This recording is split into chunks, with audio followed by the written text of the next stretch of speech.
Hi, and welcome to the Humpday Hangout. Unfortunately for all of us, this is our first Humpday Hangout without our mentor and friend, Captain Bill Gustin, who left us way too early, a little over a month ago. My name's Mike Dugan. I'm a retired captain with the FDNY, and I'm joined with our panel of people who are usually part of this. And we've invited them all to come on and say a few words about Captain Gustin and his effect on the American Fire Service. But before I start turning it over to the people on here, I would like to say a heartfelt thank you to Keyhose. Keyhose has been a sponsor of these Hump Day Hangouts for many, many years. And they have always been willing to support us in our training, support us in what we're doing. Even if your department doesn't use Keyhose, they will bring it out so you can try it and see how it works for you. We appreciate their support of this Hump Day Hangout, and we thank them for all of their support. Thank you, Keyhose. We are blessed to have you with us. Thanks again. So I'm going to start off today and turn it over to Chief Dave Rhodes to start us off. And he is our editorial director of fire engineering and the educational coordinator for FDIC. So, Chief Rhodes, thank you. Thanks, Mike. Obviously, we're all just getting back from FDIC, and I'm kind of glad we're doing this now instead of before the show, because I think we all got pretty pumped up. Even in the sad moments of remembering Bill starting off the opening ceremonies with a tribute and then having the memorial service. Plenty of time for sadness, but there was also a lot of laughter and a lot of remembering some really great moments. The crew at Coolwater did a great job putting that video together, and obviously a lot of it was censored, as we all know.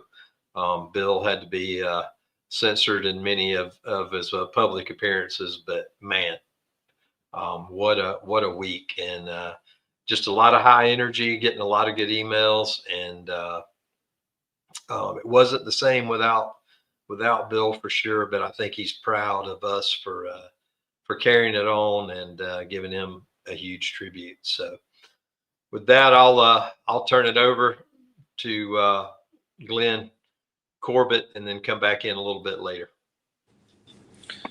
Thanks, Dave. This is a whole new world for all of us. The fact that Bill isn't physically amongst us, but I think I speak for all of us when I say that Bill's legacy is going to live on through us, certainly, and I think through literally thousands of other firefighters in this country. As I mentioned during the memorial service, there were two words for me that really describe Bill in my mind, and one is humility. I mean, in this world we live in with social media and things, to think that you've got this giant, literally this icon, this legend in instruction who's not that person who's beating their chest about how wonderful they are and things. This is a guy that was a really humble person in all ways. And I really appreciated that part of him. The other thing was his authenticity. This is a man who really spent a lot of time digging deep on things. As a guy myself who spent a good amount of time in code enforcement and things and systems and stuff, Bill was tireless in trying to learn everything he could about more recently about sprinkler systems and fire protection systems in general and what have you. And I just appreciate that because, again, he's a model for, as it's been pointed out 100 times, how much of a student of the fire service he has been for decades. And we're all going to miss him. I'm going to miss him. On the magazine, he was a guy that I could, another fellow technical editor, could bounce ideas off of. And again, we have his legacy, his model that he created for all of us to follow. And again, we're really going to miss him, but we will always remember him. So thank you. And I'm going to come off this program so other folks can come on. So thank you for having me, folks. And Dave and Mike, thanks for organizing this today. Take care. Thanks, Glenn. I appreciate your time, brother. We're going to turn it over to Brent Brooks now, who was on duty. So we want to make sure that he gets a chance to speak. So Brent, go ahead, please, brother. Well, again, thanks for having me. And the reach that Bill has had is not just in the U.S. I'm from Canada, so international flavor. And Bill reached out to me, and he's like, "Hey, Canada," on the telephone. I thought it was a telemarketer. He was on Bill Gustin. I said, "I know who Bill Gustin is," and he started asking me questions, and I had this dialogue with him that I felt equal, and I didn't felt like he was a superhero that in my world he truly is. And we'd bounce these ideas back and forth, and it was one of the few firefighters that I could actually share this information back and forth, crazy ideas. And sometimes you say, "No, that won't work," and then 2 months later he'd call me back. "You know what? You might actually have something here." And we'd be at conferences, and he'd say, "Brent Brooks, where is Brent Brooks?" And he'd point me out in the crowd, and we talk about the Brezhnev distributor, and we talk about tactics, and we talk about flushing the system. And it was this back and forth banter that we had on emails and on the telephone that really is ice breaking new tactics and new innovations. So he's a senior person in the firefighter service that I looked up to, and he's mentored me all along this journey. He invited me on the Humpday Hangout. He continued to share information. I continued to share information, and the stuff that we have. Again, I'm a yellow a notepad person just like Bill, but the stuff that he hasn't been able to deliver yet, that we've shared about, and he's introduced me to Clark Lamping and Jimmy Davis and Daryl Liggins and Mike Dugan in this group. The future looks very bright from what he's given us and how he's mentored. He's saying, "Write articles. I can't do this. I can't." And I kept saying, "I can't. And Bill was like, "You will, Brent. You will, you will, you will." And sure enough, with his gentle guidance and mentorship, well, now we're writing articles, we're sharing information. This group that he's created is like-minded, just like he was. So the future looks bright in the fire service. His mentorship will continue with, I'm rereading some of the stuff that he's made and documented. And it's this ripple effect. I'm just very happy to call him my friend, my mentor. And he's changed my life, both as a husband and a father and as a firefighter. So thank you, Bill. And we're going to continue your legacy.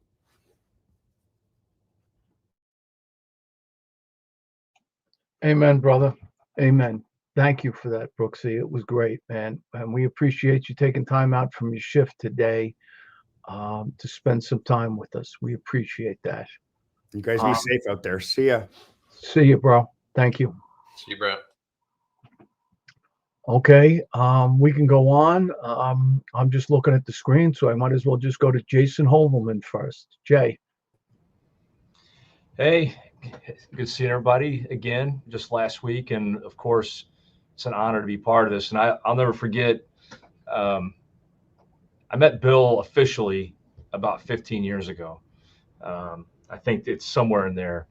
And of course, we'd been to all the classes, and I'd read his things and followed him for a long time. And at the JW Marriott bar, I see this guy coming across and stopped him and introduced myself. And in Bill fashion, he says, "Hovelman, I know you. I've been reading your stuff. It's pretty good."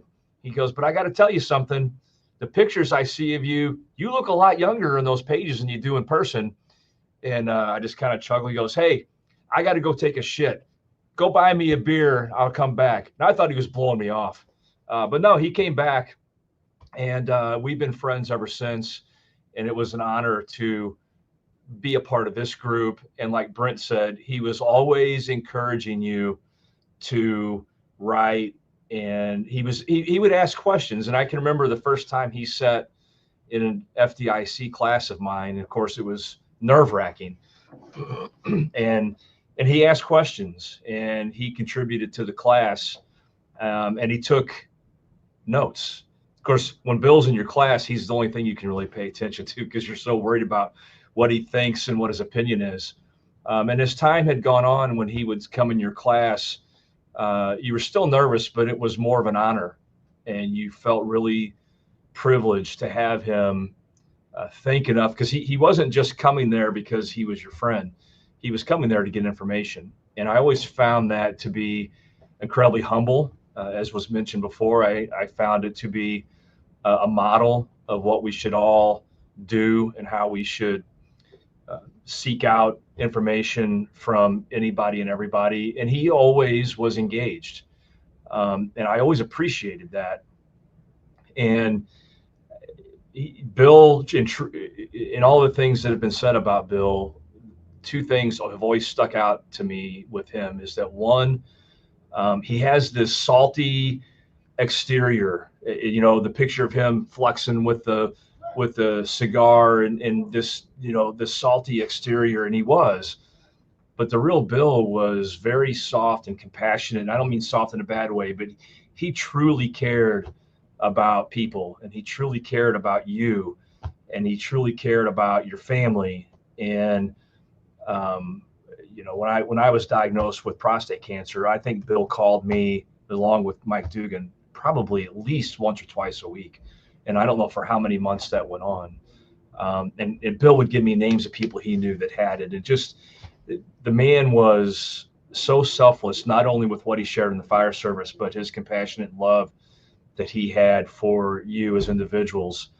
And, you know, I think Brent talked about it. The legacy that he's leaving behind is incredibly valuable. I think that we're all charged with carrying that torch in Bill's name and honor and continuing the things that he set forth. And I'll just leave with this, because in true chump fashion, or in true Gustin fashion, every time he saw me, he would always ask how my wife and kids were. And he's like, Holman, I know I've told you this before, but I've seen your wife, and I'm not sure what she's doing with you. You definitely married up, kid. And he's right. And he's right. But Bill believed in me in my career and in my contributions way more than I did myself. And for that, I'll forever be grateful. And he introduced me to such great, influential fire service leaders like all of you on this panel and many others. And for that, I'm incredibly honored and privileged to be a part of this group. So thank you. Thanks, Jay. We appreciate that. We might as well go to Chief Shaw. Dan? Hey, thanks, Mike. Appreciate it. Yeah, I guess, you know, to talk about Bill, you know, set the stage. You know, you ever seen those things where someone looks at their phone and they realize something like, oh my God, I shouldn't look at that. Well, you know, the first time not the first time I met Bill, when Bill asked me to be on the Humpday Hangout, Bill had sat in a bunch of our classes in the front row, like Jason said, taking notes, essentially telling the group that he's just here to steal our material, which again, tell him that I stole your material, so you're really just re-stealing what is yours. But, you know, Bill will say, hey, man, I want you to be on the Humpday Hangout. I'm like, oh, it's fantastic. I just need your email. So I was at work, so I sent him my work email, which was a huge mistake because the next day I get an email, and I'm sitting in a meeting with a county executive and some other elected people and, you know, other people who are the same rank, some other chiefs in the department. And I'm on my computer, you know, not really paying attention to the meeting. And I see an email from Gustin that says, check this out. So, of course, I scroll down. And as I scroll down, I just see an enormous bust of a woman. I'm like, oh, my God. Yeah, in typical Bill Gustin fashion, that's what he's so. Because he was such a legend and such a mentor, I had to call him the next day. I'm like, Bill, I think I really screwed up, man. I think I must have mistyped the email I sent you. Can you just use this other one, which is like my Gmail account, so you wouldn't send this to my work account? But that was Bill. I mean, he was down to earth. He was a pretty regular guy, which was fantastic, especially given the wealth of knowledge he had. And Bill, I mean, I was thinking about this like during his funeral ceremony down in Miami, and I always come back to this as a patent quote that was, it's foolish and wrong to mourn the men who have died. Rather, we should thank God that such men lived. And it's really true. I mean, obviously, there's always a part from mourning, but we tend to focus on the end versus what happened in the during his life, right? And you know, I think every day all of us thank God that a guy like Bill was alive because of the impact he had and how giving and how tremendous he was. And I think we all can attest to is that no one really cares when you retire the number of medals hanging from your Class A's or the accolades you have. What they care about is your impact. And the greatest currency I think we ever give people is time. And Bill was really good about always giving his time. And so I always come back to thinking about, like, how do you honor that person? And thank God that a person like that was live. And I think every person who listens to this or was at the ceremony at FDIC or was down in Miami, go read his articles, go watch his videos, always be a student of this trade and mirror what he did during his life. And I mean, and there's another quote that was made probably more famous by the show Ted Lasso, but it was by Walt Whitman, which was to be curious, not judgmental. And I think Bill was the epitome of that, because I don't think he ever judged anywhere. It didn't matter if you came from the smallest department that didn't run fires or the most the busiest department that ran fires every single day. He didn't judge you. He was just curious about what you had to offer, and really sat there and listened to you. And really was like, you know what, I like that. Or give some guidance, which is, all too often today that we see as how polarized the United States is that, we're so quick to judge. And that's one of the things I will always remember about Bill is, regardless of his tenure, his stature, whether it was with FDIC or with Miami or it's just in the fire service in general, he always gave you his time.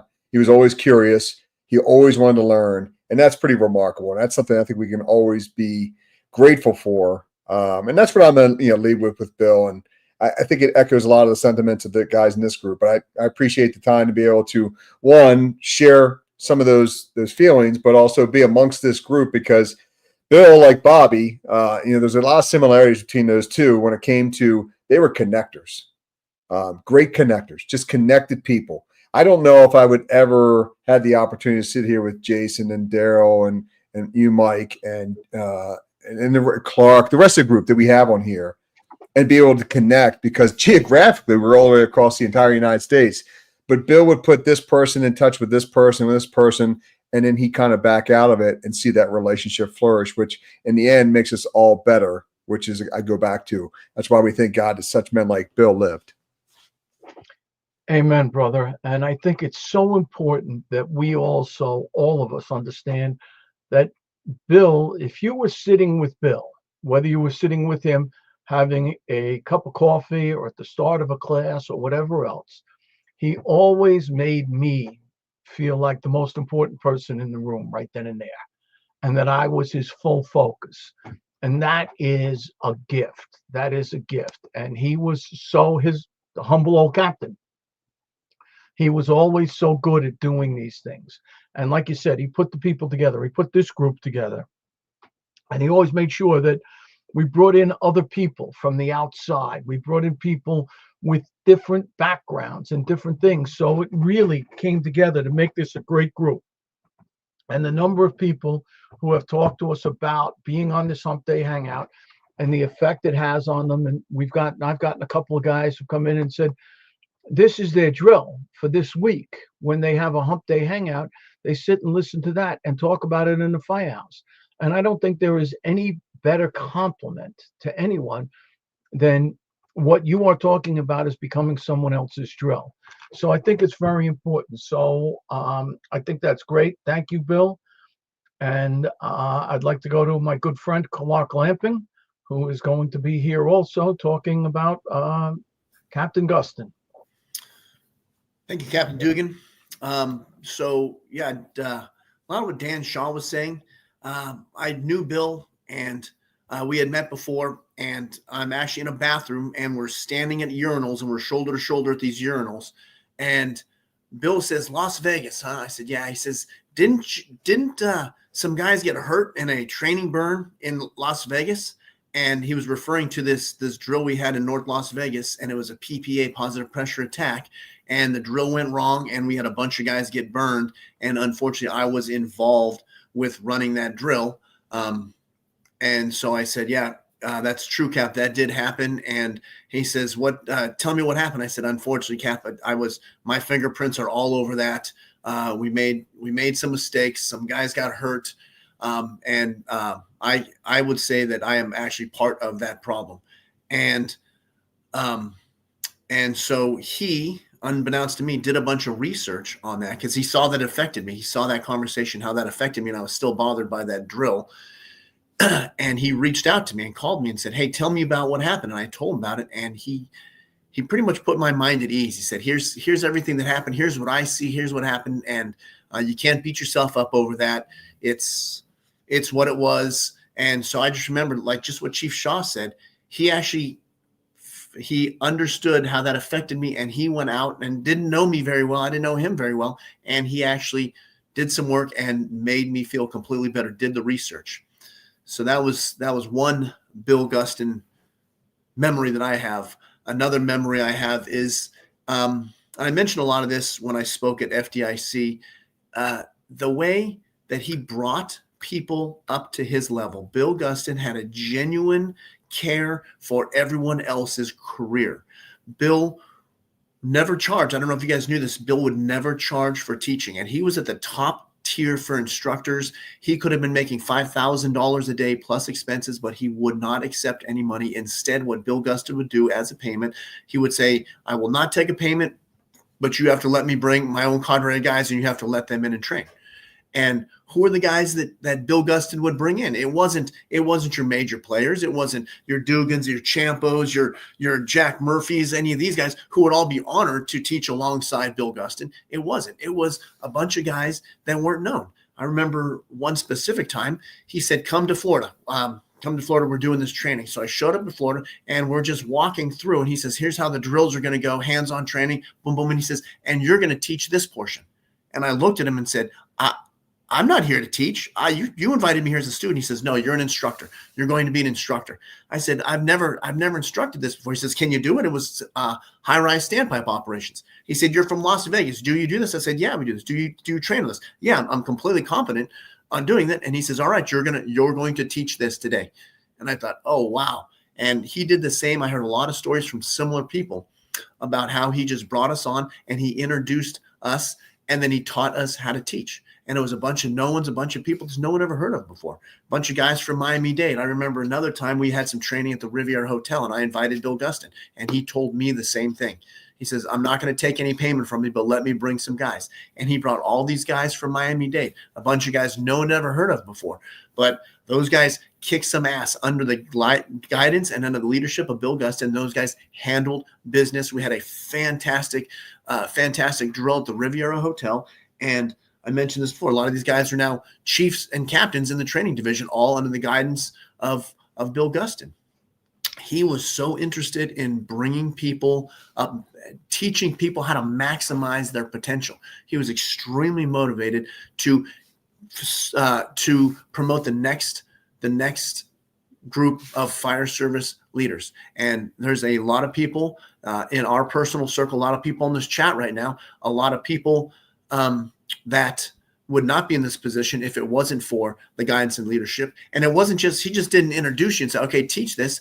He provided constant support. He would constantly reach out and say, "Where's the article I taught you to write? What are you doing now? How about this? How about this? Did you do this? Did you do this?" And constantly checking up on people. And I would call him up and say, "Hey, I have a question about something." He says, "All right, here's 4 people and their email addresses you need to reach out to and check with them about this topic that you're discussing." So just never stop supporting us as individuals. And you can talk the talk, right? You can talk the talk. Words are cheap. But Bill actually walked the walk. He walked the walk. He spent his own money. He spent his own time developing instructors to move on to the next level. So, yeah, I'll never forget that. And so many people have the same exact story that I have. So many people just reach out to him and say, "Hey, I have a question." And next thing you know, they're on the cadre. Friends from Canada, we just had this conversation in FDIC. He did the same thing to them. He said, "Come, I want you to come observe this drill." And they came to observe the drill. And he says, "Now you're teaching this portion of it." And right, all of a sudden, now they're teaching. And now these guys from Canada are running their own fire conferences in Canada because of the leadership that they got from Bill Gustin. So I personally will always be indebted to Bill. For personally and professionally, he changed the way I fight fire. He changed the way I lead as a captain. He changed the rotation of my planet. And so I will forever be grateful for Bill Gustin, and everyone who I come in contact with, when I do things like go to a conference at FDIC and there's some young guys there and I buy a round of beers for the guys. And they say, well, thanks, man. And I say the same thing all the time. I said, don't thank me. Thank Bill Gustin, because he's the one that taught me how to do this. Thank Bill Gustin. And every time I do something like that, I say the same thing. You can thank Bill Gustin for this. You can thank Bill Gustin. So, And, you know, very honestly, I did at FDIC, I did my 4-hour workshop, and the family made up challenge coins for Bill Gustin's memorial service. And I started the class off in memory of my friend Bill Gustin. But one of the things that I always liked about Bill Gustin is that he liked the newest guy in the fire service he attached to, and the senior guy that was in the class he attached to. So I took a poll. Who's the youngest guy? And the guy who was in my class had a year and 8 months. And I gave him a Bill Gustin challenge coin. And I said, keep up learning, keep up going to classes, keep up doing it. And then I asked who was the senior guy. And I had a guy with 39 and a half years, which was the senior guy. And I'm like, here's a Bill Gustin challenge coin. And because he wanted to know everybody he taught with, and he wanted them to be a part of what he was doing, but he also wanted them to understand that this goes on forever. It goes on. You got to be a lifelong learner. So I think it was just a good thing to do. Also, one of my favorite quotes, Mike, is he would say, every fire department in the United States does something really, really well. And I want to know about it. I want to hear about it. And that's why he would talk to some kid from rural Nebraska. He would talk to some guy from Oklahoma. He would talk to guys from FDNY, San Francisco, Houston, but he would never discount the volunteer from the tiny little department in some random place. He wanted to hear what they had to say as well. He never discounted any firefighters. Yeah, he'd be excited about whatever he learned. Do you know I was in Nebraska and saw a 5-gallon bucket that they were using to deploy ropes? I mean, it'd be something just that simple. It's just that simple. And he used to say things, and I loved when he said to me, Dugan, Captain Mike, if the FDNY can change, how can any other fire department in the country say they can't change? Absolutely not. You guys are amazing. You change and you go back to what you've done. And he was just so into it. And that's one of the things I loved about Bill Gustin was he embraced change. He embraced the knowledge and getting better through that knowledge. And it was just, that was his passion, was making the fire service better, So we're partially through our program. I would just like to thank our friends at Key Hose again for their support for this Humpday Hangout. We are here honoring Bill, and Bill loved Key Hose. And if you go back and watch any of the older ones, the Key Hose there, we have all the Key Hose memorabilia. Thank you, Chief Rhodes. But very honestly, Key Hose Bill loved Key Hose. And we're going to talk a little bit about Key Hose. Why don't I do this now? I'll jump to Chief Nick Morgado from Miami, because he has some interesting news stuff about Key Hose that I did not know. Well, thanks, Captain Mike. So, of course, I've been on for almost 24 years now, and I met Bill as a rookie, but I really got to know Bill when I got the bid on Rescue 2C shift, and he had the bid on the engine as the station captain, and he was a station captain of Station 2 for over 30 years. And with Bill, every day was a training day, whether we were stretching hoses or doing searches, throwing ladders. But one of the other things that he also liked to do, and quite frequently, is that Key Hose actually started in Miami, and their original factory was just outside of 2's territory. And one of the things that we would do was visit there often to look at their hose, to find out how it worked, to see what they were working on. They were in the process at that time of moving out of state. But Bill's relationship with Key Hose goes back to even before that, back to Firehouse 2.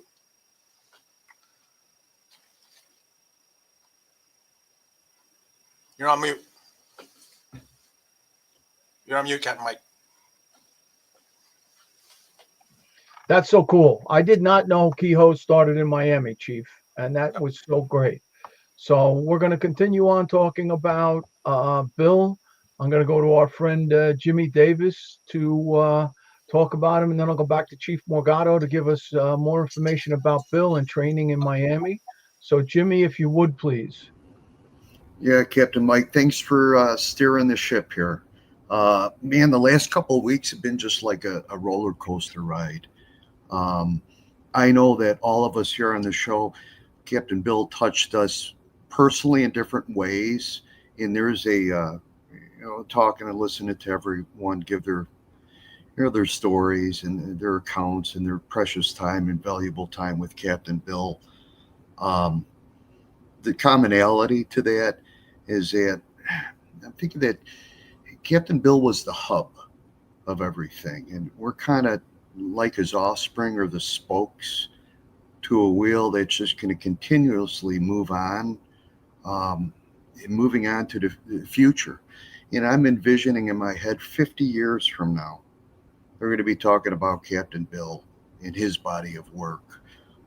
I don't think there was anyone larger than life. The impact he had in the fire service is immeasurable. You can't measure it. I know that we're speaking as a group. We all know each other, but outside of this, the Humpday Hangout, just think of how many people that he's impacted with his work. What a genuine, humble person. Boy, is that name fitting for him. You know, the humble old captain. I definitely miss him a lot. It's going to take some time to, I guess, heal. I had a very special relationship with Captain Bill, too.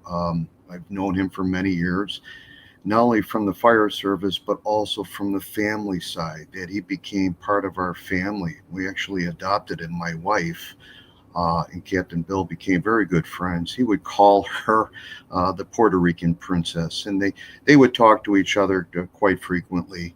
But he was family, too.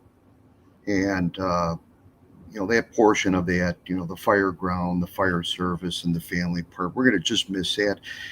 It's going to be difficult to pick up the phone and just call him to talk to him. I've caught myself trying to do that and just, remembering I can't do that.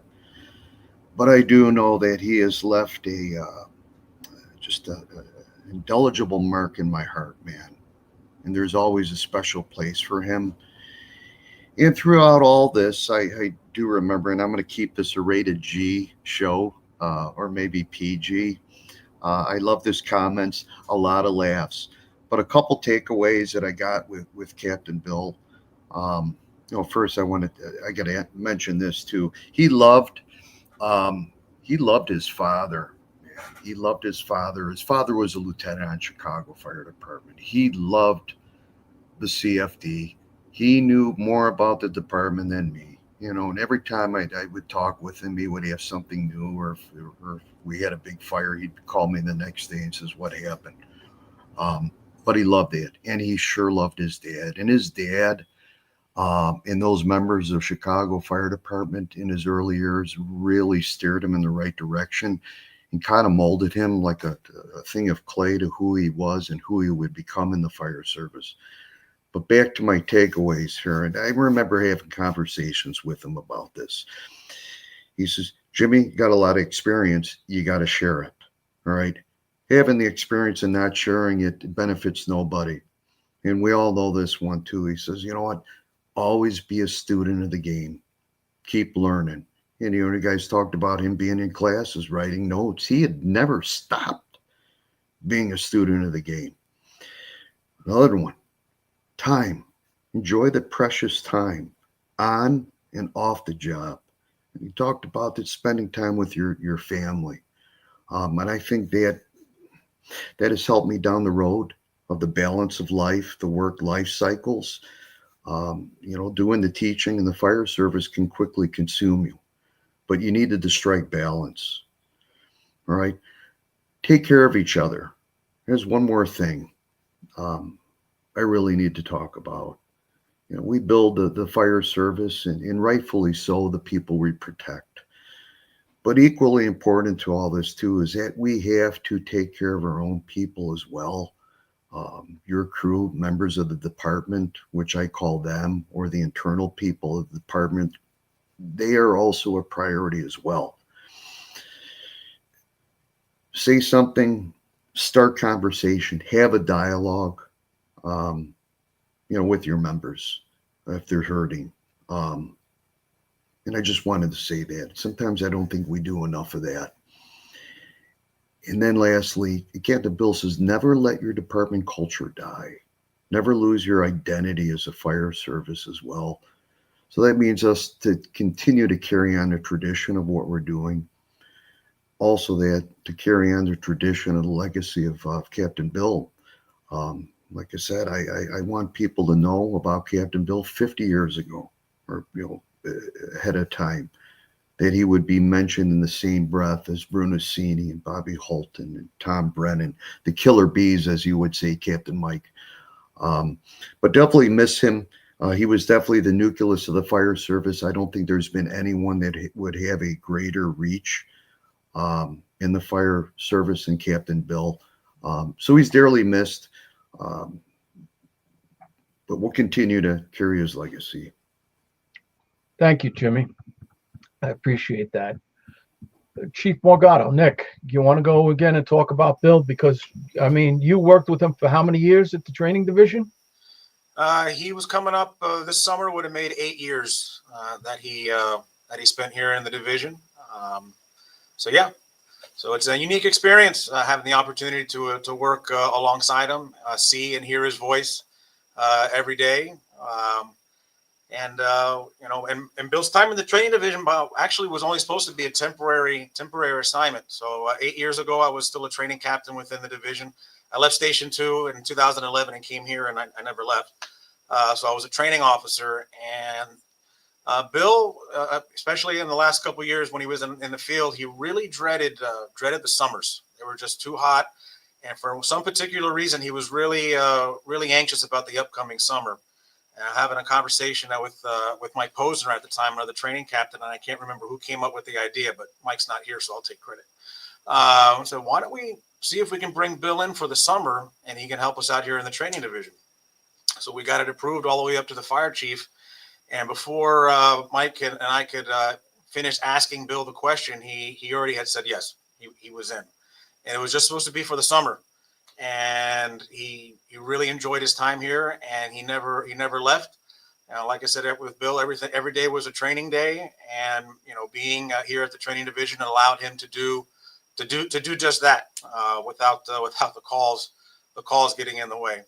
And to echo everything that's already been said, he really cared about people, and he really was humble about it. And when I say cared about people, not just those in the training division, but everybody here, from the professional staff and headquarters to the cleaning staff here within the division. He equated it, and the feeling that he got with the interaction with everybody here, he equated it to be just like being in the firehouse. This is one big firehouse where he was able to still be himself, inappropriate or not, and he was able for them. Yeah, he was able to get away with it. But it was real obvious that he took an interest in the fellow instructors, identifying fellow instructors as they came in and out of division.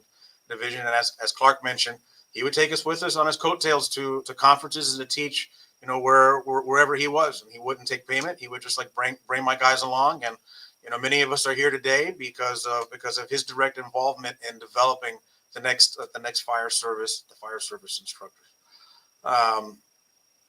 That really just, speaks to who he really was. And, and on the humble side of things, rewind to this time last year, coming back from FDIC, he was presented with the George D. Post, Instructor of the Year award. I unfortunately wasn't able to attend, but I come into my office, and sitting on my desk is his award. So I walk over to Bill and I go, "What's this doing in my office?" He goes, "It's not my award. This award belongs to the department.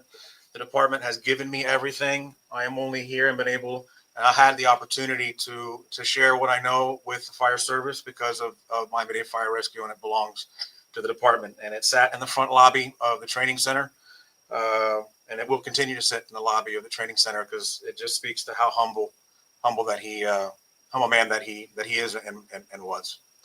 So I could keep going, but I'm going to go ahead and yield to time.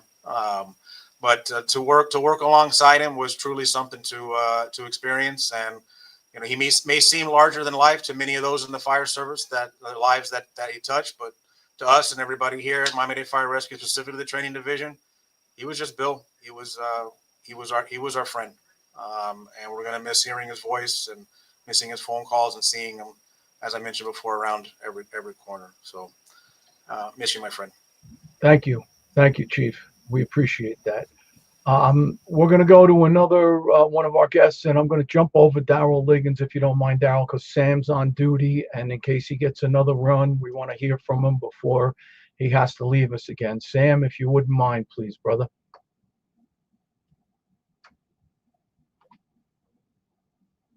We can't hear you, Sam.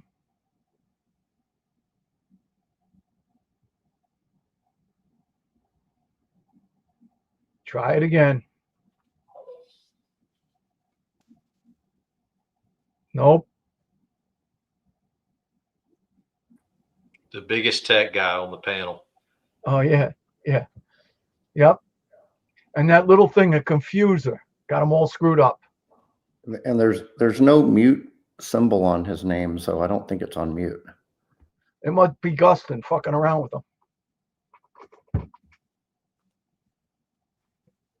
It's that iPhone. If you'd go with an Android, you'd be able to communicate better. I think it's definitely the leather suspenders. That's must be what doing it. How about that? He's look at that. On fire. He's working a huge. He's at a fire. Probably can't hear the radio traffic. Just in time to get Dan to quit talking. That's perfect. No, I don't know what's been said so far, but has anyone talked about his willingness to have discussions, even though he disagreed? Because I would say that was the biggest thing.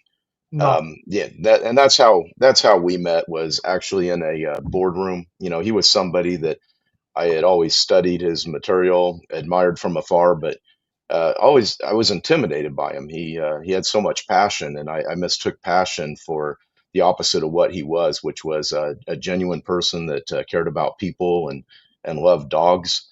And so we're sitting in a board meeting one day, and he starts getting upset over the 3-section 35 and believed that everybody should have a 2-section 35-foot ladder. And we started talking, and I said that there are some benefits to the 35, and we had a great discussion. And he was always like that. It wasn't necessarily his way. He just wanted to fully understand, and not only understand all the disciplines of the fire service, but he would take time to understand the position of the people he was talking to. And that's unique in the fire service, because we tend to dig in with our tactics or our beliefs. And so I think that's worth pointing out among all the other things that I can imagine have already been said. Yeah, I think so too. And I mean, one of the favorite lines that Bill and I used to use frequently was a Tommy Brennan line. Just because you and I disagree doesn't make you wrong and me right, or me wrong and you right. It just means that we disagree. And listen, we can disagree about a lot of things, and there's nothing wrong with that. And that was something Bill and I talked about all the time, about, you can have disagreements, tactics, you can have disagreements. That's fine. But you have to be humble, as he was. You have to be genuine, as he was. And you have to be honest, as he was. And those things will allow you to have disagreements. And that's okay. There's nothing wrong with that. So it's just something that we have to be aware of. So thank you, Sam. I'm just curious, Sammy, what would a benefit of a 3-section 35 be? That's a whole nother Google Hangout right there. It's shorter for Sam. That is part of it. That is part of it, so you don't get on the wrong side of the center of mass. I feel attacked, Sam, just like you. But trust me, I'll share it with you one day. But you carrying a 35 is the same as someone like a normal sized person dragging it, right? Can we put him on mute? So listen, Sammy, anything else before I switch over to Daryl?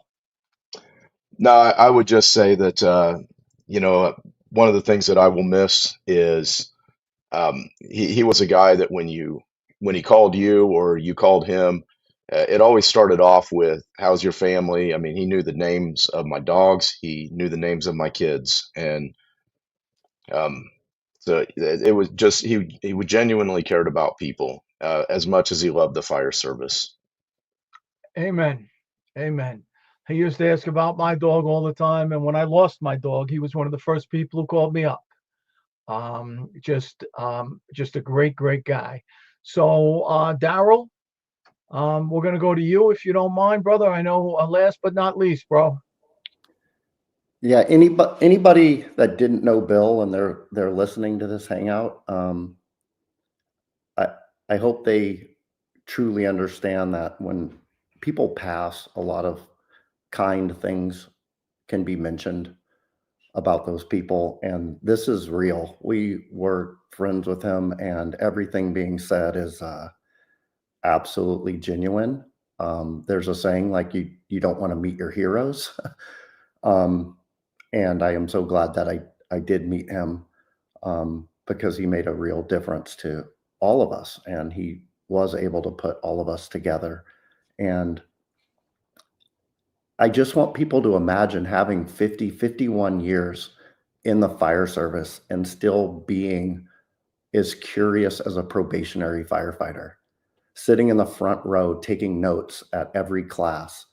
And I know I'm repeating what some others said, but he did have a way of making people feel important and make them feel like they belonged. I mean, he sat in the front of a presentation I did at FDIC, and he was taking notes, and you know, it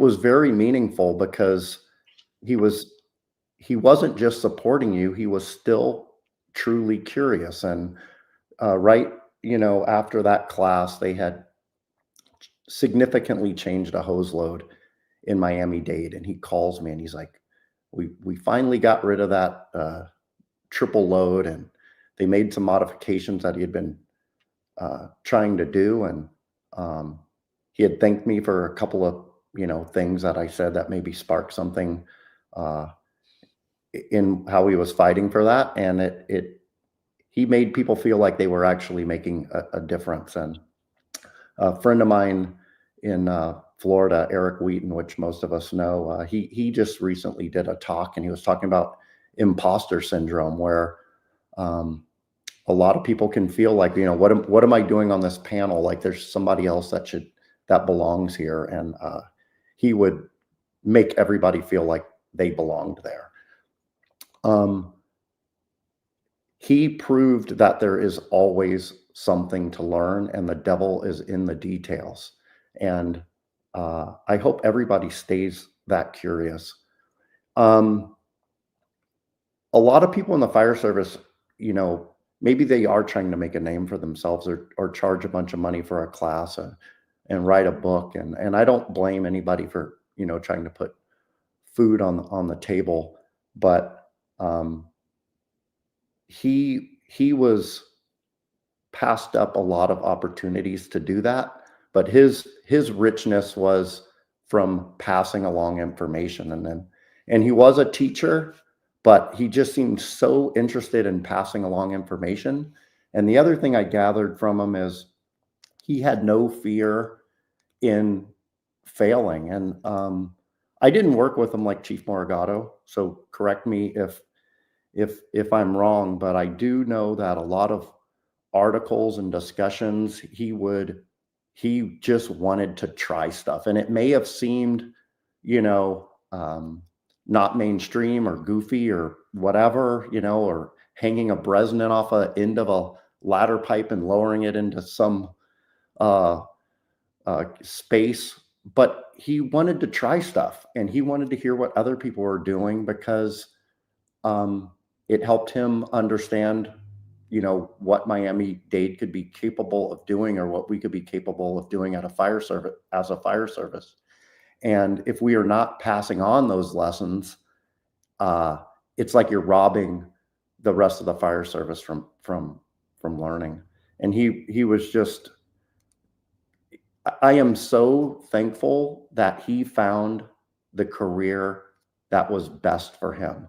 A lot of people are in a job that they don't necessarily jive with, or they're not happy day in, day out, but he lived and breathed the fire service. And I'm just so thankful that a lot of people are not able to find that. I remember we were in the airport, and here he is, 40 something, 45 years into his career or something. And I'm sure he could have been a chief, or went to slower companies or whatever. And I asked him why he hadn't, retired yet. And he says, because I just like going to fires too much. And I know Station 2 is among the busiest in Miami-Dade, and it's a very, very tough area, but it allows him to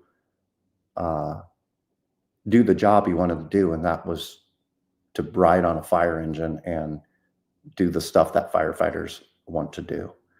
I would be a little remiss if I didn't tell a joke, because if Bill was on, we're all used to him being on, he's going to tell some jokes. So I'd called Bill, and I told him I was looking at retiring. And I had started very young like him, but I was turning 50, and I was maxing out my pension, and it was a lot of things going on in my life where it was time to hang it up and close that chapter. And he's like, 50, huh? Do you take Metamucil? I said, no, I don't take Metamucil. He's like, I do. And I'll tell you, every morning I get a bowel movement just like a Swiss watch. 6:30 a.m. every day I get a bowel movement. But Daryl, the problem is I don't get up till 7:30. And that was Bill. He was a great friend. I'm glad we crossed paths, and I'll clean up something I tried to portray in the memorial, but in the moment we can't always convey what we were trying to say. But as he put a lot of these relationships together, I was thinking of Andrew Frederick's article, Little Drops of Water. And a friend of mine was telling me that all floods, all great floods, start with little drops of water. And little drops of water are powerful enough to create a flood and change the landscape of Earth. And Bill was that person in our occupation. He was able to do that, put us all together, as we are all small drops of water, and we are all making changes to the fire service and changing the landscape. And it's only because of great men like him. So thank you. Thank you, Daryl. I appreciate that. We're getting close to time, so I'd like to go back to Chief Rhodes, who only had a brief moment in the beginning, to hear some of his thoughts about Bill, who was one of his technical editors at Fire Engineering and just a friend, and was at all the board meetings. And go ahead, Chief Rhodes. Yeah, I think I've got the big poster from the anniversary in 2010 of Fire Engineering in the National Fireman's Journal. Started November 17th, 1877, and I said it in one of the events at FDIC. But Bill was he was like the soul of fire engineering. And when you look at fire engineering, the tagline has since the beginning been devoted to the interest of firemen of the country. And we're now training the fire service for over 150 years, and he was interested in everybody in the fire service. FDIC is about connections, and all of us have talked about how he liked to connect people, but that is the place where the fire service comes together: manufacturing, authors, instructors, and all the way to, like you guys said, the smallest rural town. A volunteer can come and contribute something and also take away something. Daryl, you were dead on with the curiosity. I put in my notes the importance of curiosity over being right. And that was the example that I think he set. Even though he was older and had over 50 years, you could go to him on any topic and he was current, whether it was fire flows, research, rigs, tactics, fire prevention. He was on top of it all, and it was because of that curiosity of what was going on and who was doing what and what was working. And he also understood that what may work in one place may not work in another place, and the ability to process that and then have the curiosity to find out why does it not work in this department but it works in this department. Is it building construction? Is it culture? Is it equipment? What is it? But he would not rest until he had done all the research and found out everything he could about a subject. And to that point about his curiosity, I told him when I was at the Florida Fire Chiefs Conference back in like late January, I told him that the Fire Sprinkler, National Fire Sprinkler Association was sponsoring a class, and they were going to teach firefighters how to use the building fire protection systems, how to actually pump these systems and what to look for and what not to do, what to do. And he was like, oh, when is it? And I said, well, it's Thursday, Friday. He immediately pulls his notebook out, wanted all the information, wrote down who was teaching it, where it was going to be, and wanted to know how he could get in it. And I was like, you're in, just show up. You're good. And even though we all look at him as tactics, and everybody's mentioned about family connections and all that, one thing that he told me one time, and Nick, you can fill in some of the blanks here, but he was telling me about a class he helped teach for the recruits on why you should not buy a motorcycle while you're in recruit class. And they had dozens of firefighters that get their first paycheck and they go out and buy a new crotch rocket, and they had been killed early in their career. And he cared about that so much that he helped with a group to put together a class to discourage that behavior at that particular point in their life to keep them safe. He was always interested in developing new authors, always looking for articles and encouraging people to write. And one thing that he didn't know he did, but he always he gave me a complex about is I've got all the brands and 7 bowling pins in the air at one time, plus FDIC. And we would be talking, and he'd be like, who was the kid that wrote the article about the big flashover and so and so, and he would snap his fingers and then he would name the guy. I don't think he ever forgot anything we ever published in the magazine. And I was doing good to remember what we published last month, even though I'd read it 4 times probably. And so he had that kind of memory that could reflect and remember pretty much everything.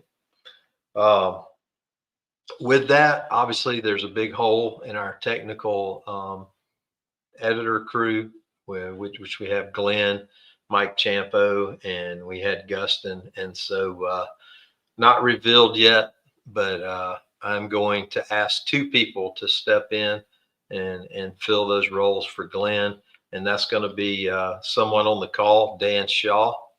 So Dan, you must say yes since I've publicly called you out. And the other one is going to be Brian Brush to step in and fill those technical editor roles. And I think that's appropriate in passing it along and keeping it going. He was a national treasure for sure. And so are you guys. I want you to know that. All of you. And we will take care of each other